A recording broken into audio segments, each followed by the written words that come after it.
Hola, bienvenidos.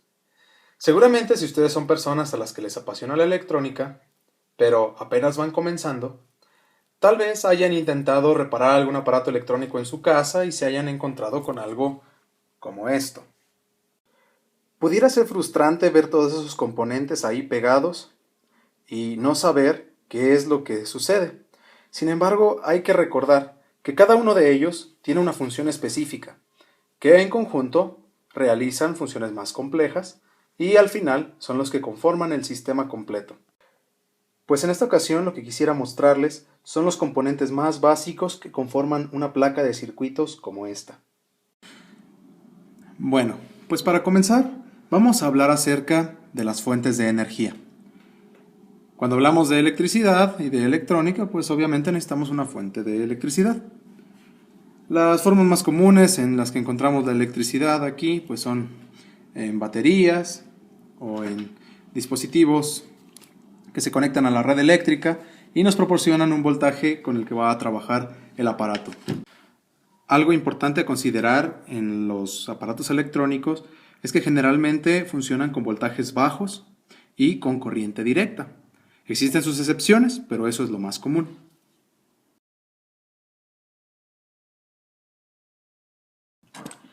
Este componente es una resistencia o resistor y básicamente se usa para limitar la corriente en un circuito.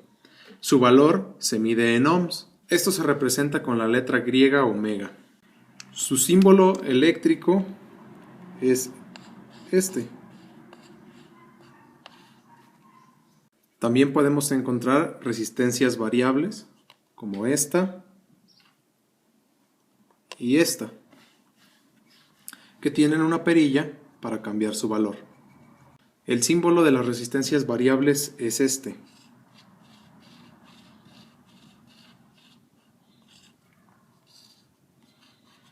Que es básicamente el mismo, únicamente con una flecha atravesada. Para las resistencias fijas como esta, existe un código de colores para estas franjas que tiene aquí, que nos indica su valor. Fácilmente pueden encontrar ese código de colores en internet y ver qué significa cada uno de los colores por cada posición que tenga y cómo se calcula. Para las resistencias variables, su valor generalmente va desde 0 ohms hasta el valor que en ella nos indique. Existen muchas clases de resistencias variables, pero principalmente las que encontramos son estas, y también hay las que varían con el calor y las que varían con la luz. Una manera sencilla de explicar el funcionamiento de la resistencia es viéndolo como si fuera una tubería, en donde en un punto se estrecha esta y deja pasar menos corriente.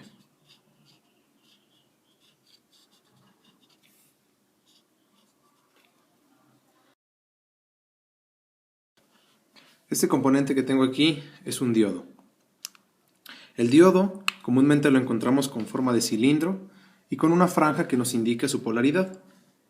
El funcionamiento básico del diodo es como si fuera una válvula, que nos permite el flujo de corriente en una dirección y lo impide en el otro.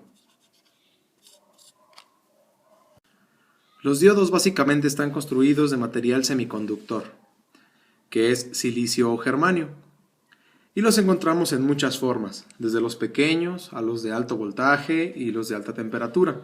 También encontramos los famosos diodos emisores de luz, conocidos como LED. Estos tienen el mismo funcionamiento, solo que cuando a estos se les aplica un voltaje, emiten luz.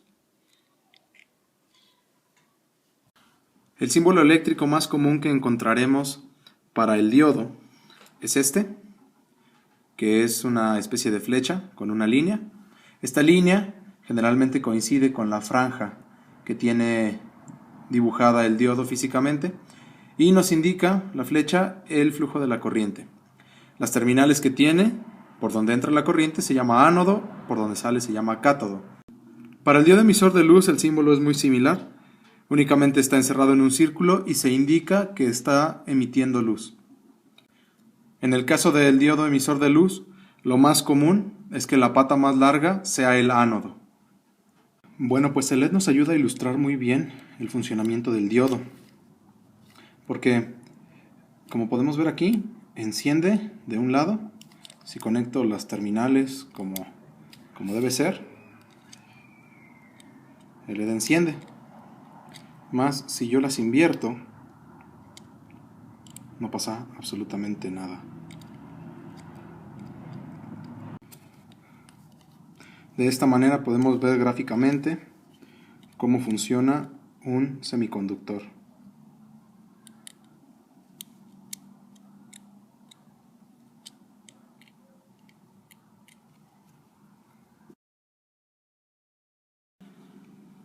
El capacitor o condensador es un pequeño componente encontrado en todos los circuitos electrónicos que nos permite almacenar una pequeña cantidad de electricidad. A este dispositivo se le puede ver como si fuera un pequeño contenedor de carga eléctrica. Pudiera ser también comparado con una pequeña batería. Aunque las cantidades de carga que almacena son muy pequeñas, es uno de los dispositivos más utilizados en los circuitos electrónicos. Existen muchos tipos de capacitores, de diferentes tamaños y con diferentes capacidades. Sin embargo, podemos distinguir dos tipos particulares. Primero están los capacitores polarizados, que son como estos. Estos también son conocidos como capacitores electrolíticos. Estos tienen forma de cilindro y nos indica su polaridad con una franja.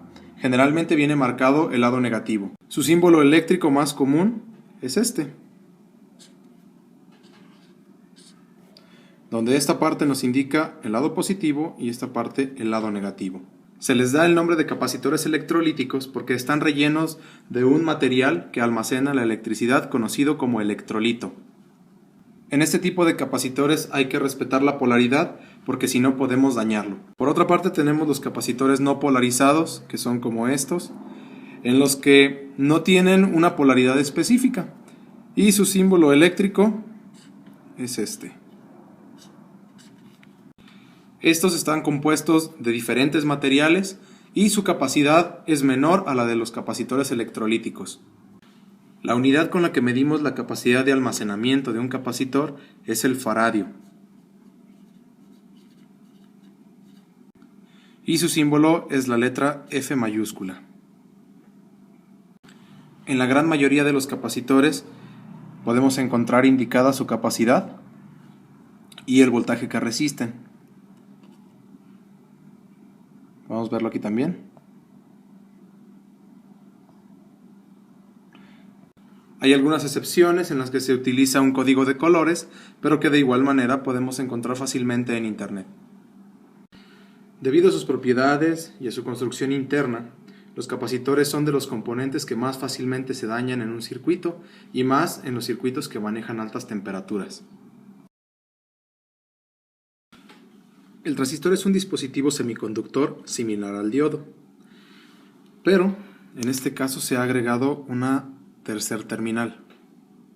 El transistor funciona como si fuera un interruptor que es controlado y precisamente para eso sirve esta terminal de en medio. Si yo aplico una corriente por esta pata, no existirá ninguna corriente del otro lado a no ser que yo aplique también una corriente en esta terminal. Entonces habrá un flujo de corriente. Visto de otra manera, un transistor sin corriente en esta terminal, que es conocida como base, se comporta como si fuera un alambre que está abierto en uno de sus puntos, por lo tanto no hay un flujo de corriente.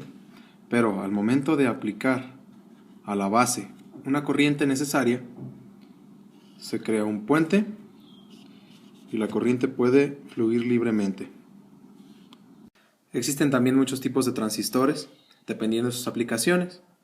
Generalmente, nosotros vamos a buscar el que sea más adecuado para nuestras necesidades con la ayuda de un número que tienen escrito todos los transistores.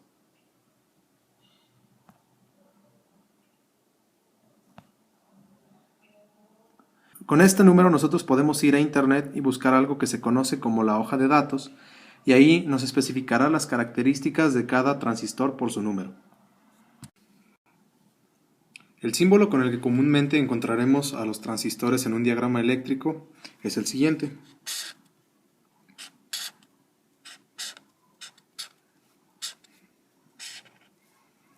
Donde la terminal con la que se activa se conoce como base. La terminal por donde entra la corriente se conoce como colector y por donde sale como emisor. Es gracias a los transistores que hoy día tenemos circuitos que hacen operaciones matemáticas de manera electrónica. Otro componente muy común que encontramos en las placas de circuitos son estos, que se conocen como relevadores. Únicamente hace una función de un switch, es un switch controlado por electricidad, donde pues con la electricidad que le metemos en dos terminales podemos controlar otras tres. El símbolo más común con el que encontramos al relevador es este, en el que se nos indica que de un lado, dos de las terminales pertenecen a una bobina eléctrica, que es un electroimán, y las otras dos son los contactos que se abren o cierran si hay electricidad de este lado. Bueno, tengo aquí este relevador al que le quité la tapa y quiero que vean de qué manera cuando hace contacto se pega, cuando quito el contacto se separa.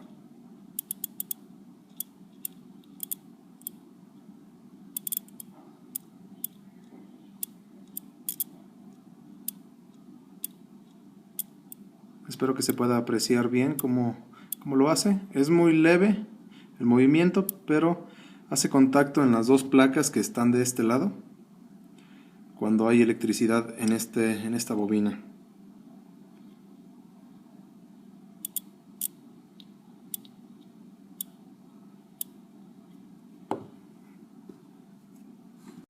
Pues los usos más comunes para el relevador es se usa para acoplar dos partes de un circuito.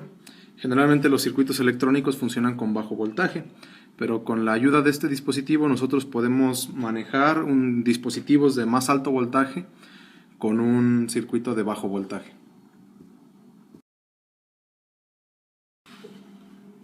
Pues por último tenemos el circuito integrado.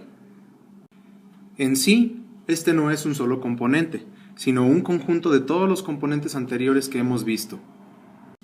Existen de muchas formas, tamaños y funciones. Realmente lo que hay dentro de un circuito integrado es un arreglo de semiconductores, capacitores y resistencias configurados de cierta manera para que hagan una función en especial. Como existe una infinidad de estos circuitos integrados que realizan todas las funciones que ustedes se puedan imaginar, los fabricantes escriben sobre ellos unos números. Con esos números ustedes pueden ir a internet y buscar para qué sirve específicamente ese chip. También pueden encontrar la configuración de cada una de sus terminales, qué es lo que hace, qué tolerancia de voltaje tiene, cuánta corriente soporta, qué otros componentes son necesarios para que funcione regularmente y sus aplicaciones. Bueno, pues como probablemente se dieron cuenta, los componentes electrónicos pues no son cosa del otro mundo. Su funcionamiento básico es fácil de entender. También hay muchos más componentes que ustedes pueden ver e investigar, que básicamente se componen de estos básicos con algunas modificaciones. Si ustedes quieren que yo les explique acerca de algún componente en especial más ampliamente, díganmelo en los comentarios y yo voy a hacer otro video donde amplíe un poco el tema.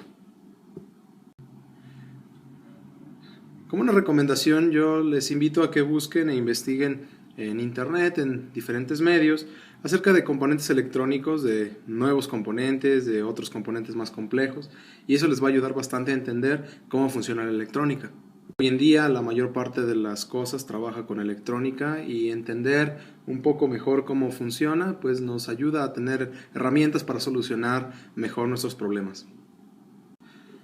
Y bueno, pues gracias por ver este video y les invito también a que pasen a mi canal y vean los demás videos que tengo. Sé que a algunos les van a gustar. Gracias.